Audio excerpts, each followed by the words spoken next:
SV6 news కు స్వాగతం. ముందుగా హెడ్లైన్స్. నలుగురు జవాన్ల వీరమరణం, రంగంలోకి రక్షణ మంత్రి. జూలై 22 నుంచి ఏపీ అసెంబ్లీ సమావేశాలు ప్రారంభం, నారా చంద్రబాబు.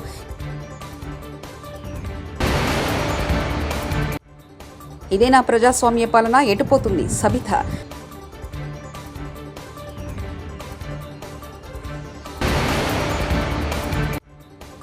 చిత్తూరులో 3,000 ఎకరాలు దోచుకున్న పెద్దిరెడ్డి, మంత్రి రాంప్రసాద్ రెడ్డి.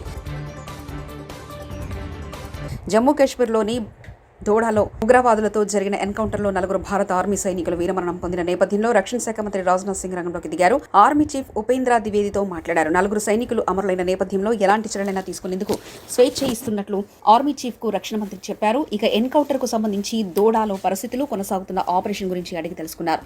ప్రపంచ కుబేరుడు టెస్లా సంస్థ అధినేత ఎలన్ మాస్క్ అమెరికా అధ్యక్ష ఎన్నికల్లో పోటీ చేస్తున్న రిపబ్లిక్ పార్టీ అభ్యర్థి డొనాల్డ్ ట్రంప్ కు భారీ ఆర్థిక సాయం అందిస్తున్నారు. ట్రంప్ కు తన సంపూర్ణ మద్దతును ప్రకటించారు. ట్రంప్ ఎన్నికల ఖర్చు కోసం భారీగా నిధులు సమకూర్చేందుకు మాస్క్ సిద్ధమైనట్లు అంతర్జాతీయ మీడియాలో వార్తలు వస్తున్నాయి. ట్రంప్ ఎన్నికల ఖర్చు కోసం ప్రతి నెల $45 మిలియన్, 365 కోట్లు సమకూర్చడానికి మాస్క్ అంగీకరించినట్లు వాల్ స్ట్రీట్ జర్నల్ ఓ కథనాన్ని ప్రకటించింది. తెలంగాణలో ఆరోగ్యశ్రీ ప్రజల్లో ఉన్న ఎన్నో అనుమానాలు నెలకొన్న సంగతి తెలిసిందే. దీనికి తోడు రేషన్ కార్డులో లింకులు, ఇలా ప్రజలు తీవ్ర ఇబ్బందులు ఎదుర్కొంటున్న పరిస్థితి. ఈ క్రమంలో సీఎం రేవంత్ ఒకంత తీపి కబురు చెప్పారు. మంగళవారం నాడు కలెక్టర్ల సదస్సు నిర్వహించిన రేవంత్ ఆరోగ్యశ్రీపై అధికారులకు కీలక ఆదేశాలు జారీ చేశారు. రేషన్ కార్డుకు ఆరోగ్యశ్రీ కార్డుకు లింక్ పెట్టిందని సూచించారు. తెలంగాణలో అందరికీ ఆరోగ్యశ్రీ కార్డులను అందించేలా చర్యలు తీసుకోవాలన్న అధికారులను సీఎం ఆదేశించారు.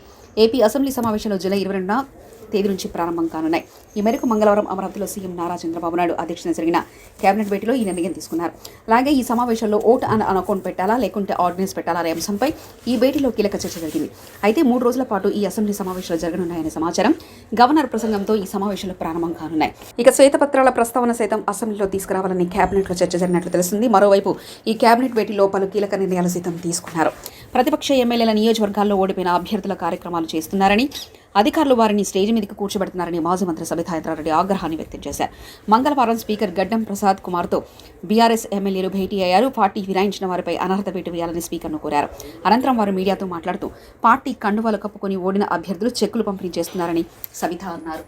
బోనాల పండుగ చెక్ కానివ్వండి, రైతు బీమా లాంటి కార్యక్రమాలు కానివ్వండి, అవన్నిటికీ ఏదైనా కూడా బీజం వేసింది ఎవరంటే కేసీఆర్ గారని రాష్ట్ర ప్రజలందరూ కూడా తెలుసు. వాటిని అమలు చేస్తున్న సందర్భంలో ప్రోటోకాల్ డివేట్ కావద్దని అడుగుతున్న సందర్భంలో రాష్ట్రంలో జరుగుతున్న దాన్ని మా హక్కులను పరిరక్షించండి అని ఈరోజు స్పీకర్ గారిని కోరడం జరిగింది.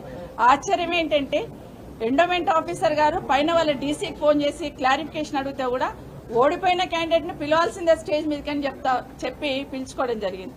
Police officers law and order maintain చేయాల్సిన వాళ్ళు కూడా అడ్జస్ట్ అయిపోండి మేడం అనే కాడికి చెప్పే కాడికి వచ్చారు. ఒక పక్కన ఆయన కూర్చుంటాడు, ఒక పక్కన మీరు కూర్చుంటే అడ్జస్ట్ అయిపోండి మేడం అని చెప్పే కాడికి పోలీస్ ఆఫీసర్స్ వచ్చారంటే ఏం రాజ్యం నడుస్తుంది?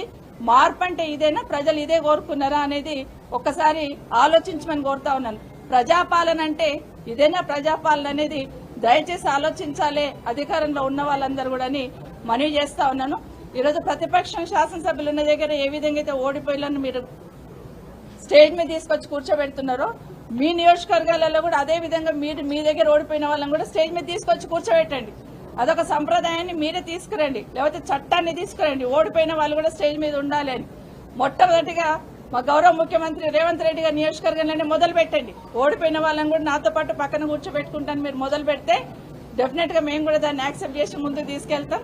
ఇక్కడే కాదు, మొన్న ఈ మధ్య కౌశిక్ రెడ్డి గారు స్కూల్ సంబంధించి ఎంఈఓలను పిలిచి రివ్యూ చేస్తే ఎంఈఓలకి షోకాజ్ నోటీస్ ఇస్తారు డిఈఓ గారు. ఎట్లా పోయినా ఎమ్మెల్యే పిలిస్తే రివ్యూ చేస్తే ఇదేక్కడ సంస్కృతి తీసుకొస్తా ఉన్నారు?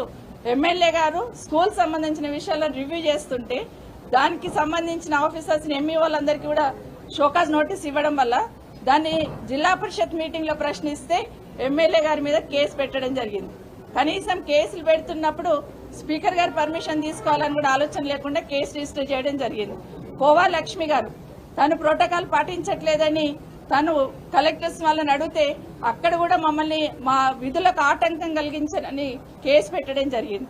ఇప్పుడే మా గౌరవ డిప్యూటీ స్పీకర్ గారు పద్మారావు గారు వారి నియోజకవర్గంలో ఇప్పుడు చెక్కుల పంపిణీ ఉంది. కరెక్ట్ గా 1 గంట ముందు ఆయనకి ఇన్ఫర్మేషన్ ఇస్తున్నారు, చెక్కుల పంపిణీ ఉంది మీరు వచ్చేయండి. అంటే గతంలో ఏముండింది? పార్టీ ఫిరాయింపుదారులపై అనర్హత వేటు వేయాలని కోరుతూ బీఆర్ఎస్ వర్కింగ్ ప్రెసిడెంట్ కేటీఆర్, మాజీ మంత్రి హరీష్ రావు తదితరులు స్పీకర్ను కలిశారు. స్పీకర్కు వినతి పత్రం సమర్పించారు. అనంతరం కేటీఆర్ మీడియాతో మాట్లాడుతూ మా పార్టీకి చెందిన 10 మంది ఎమ్మెల్యేలు, 6 ఎమ్మెల్సీలు పార్టీ మారారని తెలిపారు. స్పీకర్ 6 మాసాల్లోపు పార్టీని ఫిరాయింపు ఫిర్యాదులపై చర్యలు తీసుకోవాలని సుప్రీంకోర్టుకు చెప్పిందన్నారు. మణిపూర్లో ఓ ఎమ్మెల్యేను అలాగే డిస్క్వాలిఫై చేశారని తెలిపారు. అనర్హతపై నిర్ణయాధికారం స్పీకర్కై ఉన్నప్పటికీ 3 నెలలలోపు నిర్ణయం తీసుకోవాలని చెప్పిందని కేటీఆర్ తెలిపారు. డిఫైన్ చేసింది ఏమని, 3 నెలల లోపల ఖచ్చితంగా నిర్ణయం తీసుకోవాలి. తీసుకోకపోతే ఏం జరుగుతుంది అంటే, మణిపూర్లో ఏ రకంగానైతే సుప్రీంకోర్టు ఇంటర్వ్యూన్ అయ్యి స్పీకర్కి ఆదేశం ఇచ్చిందో, 3 నెలల్లో నిర్ణయం తీసుకోలేదు మీరు మేము చెప్పిన విధంగా, కాబట్టి మీరు రాబోయే వారం రోజుల్లో నిర్ణయం తీసుకోండి అంటూ స్పీకర్కు కఠినంగా ఆదేశం ఇస్తే ఆ వారం రోజుల్లోనే ఆ వ్యక్తి డిస్క్వాలిఫై అయినారు. స్పీకర్ గారికి గుర్తు చేశాం, మేము మార్చి 18 నాడు దానం నాగేందర్ గారి పిటిషన్, మొట్టమొదటి పిటిషన్ మేము ఇచ్చింది. ఆ రోజు స్పీకర్ గారికి స్వయంగా వారి చేతులకు అందజేయడం జరిగింది. ఈ రోజు మొత్తం మిగతా 9 పిటిషన్లు కూడా బై హ్యాండ్ ఇచ్చాము.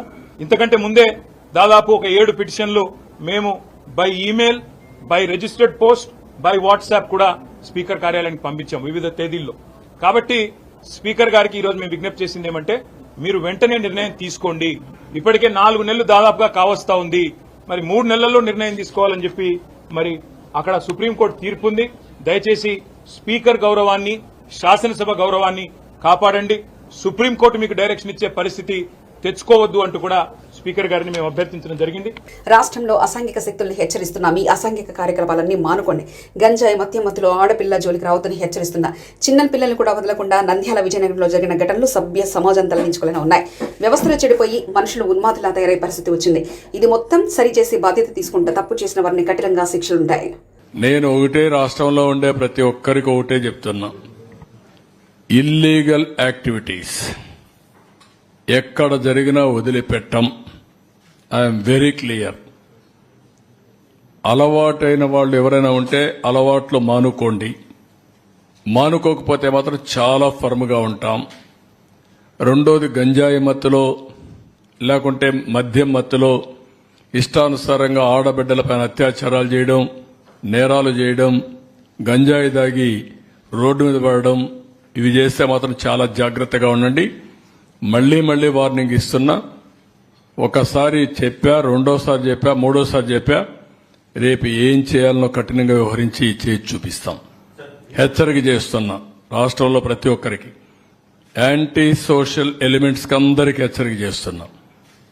అందుకే ఈ రోజు జరిగిన నంద్యాలలో జరిగిన ఇన్సిడెంట్ గాని, అదే మరి ఈస్ట్ గోదావరిలో శ్రీకాకుళంలో జరిగిన ఇన్సిడెంట్ గాని చాలా సర్వసభ్యం సమాజం చీకొట్టే సందర్భాలు ఇవి. ఏంటంటే 9 సంవత్సరాల అమ్మాయి, 3 దేశపై రేపు చేయడం ఏంటి, అమ్మాయిని చంపేయడం ఏంటి, వాళ్ళు మైనర్స్ ఏంటి, మైనర్స్ కూడా మరి తయారైపోయే పరిస్థితికి వచ్చారు. వాళ్ళని కూడా చెడుదారిని పెట్టే పరిస్థితికి వచ్చారు. ఇక్కడేంటి 6 నెలల అమ్మాయి ఏంటండి,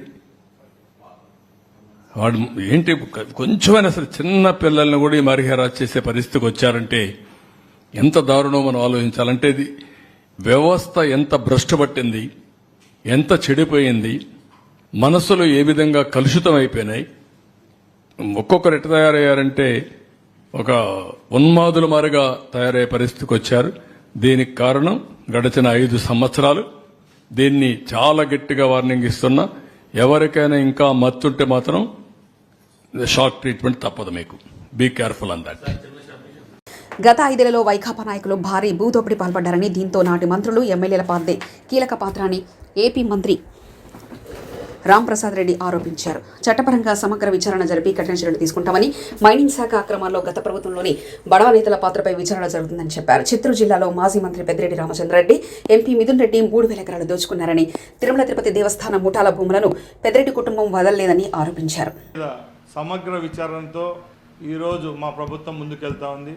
దాంట్లో ముఖ్యంగా నిన్న మా ముఖ్యమంత్రి వర్యులు రాష్ట్రంలో ఉన్న భూములపై శ్వేతపత్రం రిలీజ్ చేయడం జరిగింది.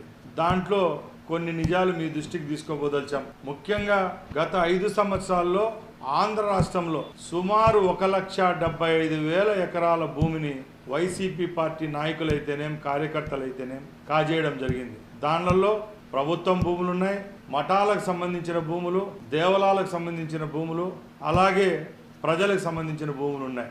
దీనిలో విలువ అక్షరాల 35,000 కోట్ల రూపాయలు అంటే మీరు అర్థం చేసుకోవాలా. ఆ రోజు ఆర్థిక వనరులు సమకూర్చుకునే దానికి ఆనాటి ముఖ్యమంత్రి జగన్మోహన్ రెడ్డి ఆయన మంత్రివర్గంలో ఉన్న కొందరు బడా నాయకులు ప్రభుత్వం యొక్క భూములను వాళ్ళ పేర్లతో రిజిస్టర్ చేసుకోవడం జరగడం, అలాగే గవర్నమెంటు అలాగే మాన్యాలకు సంబంధించిన భూములను ఆన్లైన్లలో చేసుకోవడం, డీకేటీ భూములను కూడా కాజేయడం, మానవాళికే చేటైన వంకపరం పోగులు, నాలాలు, చెరువులు ఇవన్నీ కబ్జా చేసిన ఘనత ఆ ప్రభుత్వానికే దక్కింది. ఎక్కువ ఈ కార్యక్రమాలు చేపట్టింది ఎమ్మెల్యేలు, మంత్రులుగా చలామైన వాళ్ళే. మేము ఈ 35 రోజుల్లో మా అధికారుల ద్వారా సమీక్షలు నిర్వహించి ల్యాండ్లలోకి వెళ్ళి ఎవరెవరు ఆధీనంలో ఉన్నాయని చూస్తే అక్కడ విస్తురపోయే నిజాలు బయటకు వచ్చాయి. చిత్తూరు జిల్లాలో ఆనాటి మంత్రి అలాగే ఎంపీగా ఉన్న అతను వాళ్ళ కుటుంబ సభ్యులు సుమారు 3000 ఎకరాల భూములను వాళ్ళ పేర్లతో పెట్టుకోవడం జరిగింది. పులిచెర్ల అయితేనేం, అలాగే అంగళ్ళు తమ్మలపల్లి కాన్స్టిట్యున్సీలు అయితేనేం, మదనపల్లి, పుంగునూరు చెప్పుకుంటా పోతే ఎక్కడ చూసినా ఆ భూములను కాజేసినారు. తిరుపతి విషయానికి వస్తే ఎప్పుడు నుంచో మఠాల్లో ఆధీనమైన ఉన్న భూముల్ని కూడా కాజేయడం జరిగింది. మేము ఒకటే చెప్తున్నాం, ప్రజలకు భరోసా ఇచ్చాం. ఎప్పుడైతే తెలుగుదేశం పార్టీ ప్రభుత్వం ఏర్పాటు అవుతుందో తప్పకుండా విచారించి ఆ భూములన్నీ ప్రభుత్వానికి అప్పచెప్తామని చెప్పాం. అదే కార్యక్రమాలు ఈరోజు మా యొక్క ప్రభుత్వం చేస్తుందని మీ అందరికీ తెలియజేసుకుంటున్నాం. రాష్ట్రంలో ఇసుక దోపిడీ జరిగింది. ఆ దోపిడీ కూడా పక్కల రాష్ట్రాలైన తమిళనాడు, కర్ణాటకకు రోజు వందలాదిగా వేలాదిగా టిప్పర్లలో తరలించి లక్షలాది రూపాయలు గడించినారు. ఆ రోజు గనుల శాఖ మంత్రి అయిన పెద్దిరెడ్డి రామచంద్రారెడ్డి ఆధీనంలోనే రాష్ట్రంలో ఉన్న గ్రానైట్ కొండలన్నీ ఆయన చేతుల్లోనే ఉన్నాయి. ఎవరైతే ఆ ప్రభుత్వాల్లో చట్టబద్ధంగా చేసుకుంటా అంటే వీళ్ళు హింసించారో వాళ్ళు ప్రభుత్వ దృష్టికి వాళ్ళ సమస్యలు తీసుకొని వస్తే తప్పకుండా వాళ్ళకి న్యాయం చేసేదానికి మా ప్రభుత్వం సిద్ధంగా ఉందని తెలియజేసుకుంటాం. చిత్తూరు, కడప జిల్లాల్లో ప్రపంచంలోనే ఎక్కడ లేని విధంగా ఎర్రచందనం చెట్లున్నాయి. పోలీసులను అడ్డం పెట్టుకొని, రెవెన్యూను, ఫారెస్ట్ అడ్డం పెట్టుకొని కోట్లాది రూపాయల ఎర్రచందనాన్ని కూడా చైనా మార్కెట్కు తరలించిన ఘనత ఆ రోజు మంత్రి అయిన పెద్దిరెడ్డి రామచంద్రారెడ్డి. దేశంలో భవిష్యత్తు అంతా ఏపీ రాజధాని అమరావతి అని సినీ నటుడు శివాజీ అన్నారు. ఆస్ట్రేలియాలోని మెల్బోర్న్లో నిర్వహించిన కూటమి విజయోత్సవ వేడుకల్లో ఆయన పాల్గొని మాట్లాడారు. మెల్బోర్న్ తెలుగుదేశం పార్టీ విభాగం అధ్యక్షుడు లగడపాటి సుబ్బారావు, ఉపాధ్యక్షుడు నంబల్ల గోపి, ప్రధాన కార్యదర్శి ముప్పనేని రామ్తో పాటు జనసేన నాయకులు విజయోత్సవ సభలో పాల్గొన్నారు. సభావేదికపై రామోజీ గ్రూప్ సంస్థ చైర్మన్ దివంగత రామోజీరావు సంస్కరణ కార్యక్రమం నిర్వహించారు. రామోజీరావు చిత్రపటానికి నివాళులర్పించారు. రామోజీ ప్రస్థాన్ని, విజయాలను గుర్తు చేసుకుంటూ రూపొందించిన లఘు చిత్రాన్ని ప్రదర్శించారు.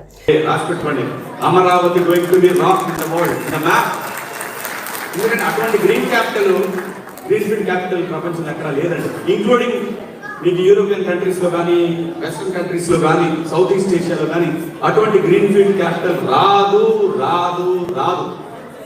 50,000 ఎకరాల్లో అటువంటి సిటీ నిర్మాణం భవిష్యత్తులో జరగదు. ఎందుకంటే భూమి పెరగదు. దాంట్లో ఒక నది పక్కన ఇన్ని వేల ఎకరాలు, చుట్టుపక్కల అన్ని కూడా ఎయిర్పోర్ట్లు, సీపోర్ట్స్, ఒక 1000 కిలోమీటర్ల లోపు 900 నుంచి 1000 కిలోమీటర్ల పరిధిలో కోస్టు, ఇంత మంచి వనరు ఏ రాష్ట్రానికి భారతదేశంలో లేదు. చాలా భవిష్యత్తు బంగారంలో ఉండబోతుంది. దీనికి ప్రజల సపోర్ట్ కావాలి. ఆ సపోర్ట్ కూటమికి కావాలి. మన సంబరాల్ని ఒక హెచ్చరికలాగా భావించుకుంటూ ముందుకు పోదామని విజ్ఞప్తి చేయడానికి నేను ఈ రోజున మెల్బోర్న్ వచ్చానండి. వాళ్ళు చేసినటువంటి విధ్వంసం ఉలిక్కి పడేలా చేసింది. సో దాన్ని ఎప్పుడు మైండ్లో పెట్టుకొని ప్రతి ఒక్కళ్ళు కూడా ఆంధ్రప్రదేశ్కి మీ వంతు సహకారం అందించండి. మీ నుంచి చాలా కోరుకుంటుంది. ఎందుకంటే మీరు మీ కుటుంబాలను నిలబెట్టడానికి ఇన్ని కష్ట నష్టాలకు వచ్చి ఇక్కడ దాకా వచ్చి మళ్ళీ ఆంధ్రప్రదేశ్ గురించి ఆలోచిస్తున్నారంటే మేమందరం అదృష్టవంతులం. మీ సహకారం ఇలాగే కోరుకుంటూ మీ శివాజీ. Thank you. 4 జవాన్ల వీరమరణం, రంగంలోకి రక్షణ మంత్రి. జూలై 22 నుంచి ఏపీ అసెంబ్లీ సమావేశాలు ప్రారంభం. నారా చంద్రబాబు.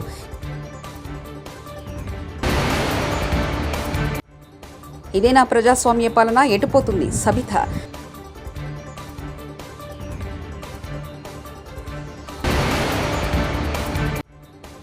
చిత్తూరులో 3,000 ఎకరాలు దోచుకున్న పెద్దిరెడ్డి, మంత్రి రాంప్రసాద్ రెడ్డి.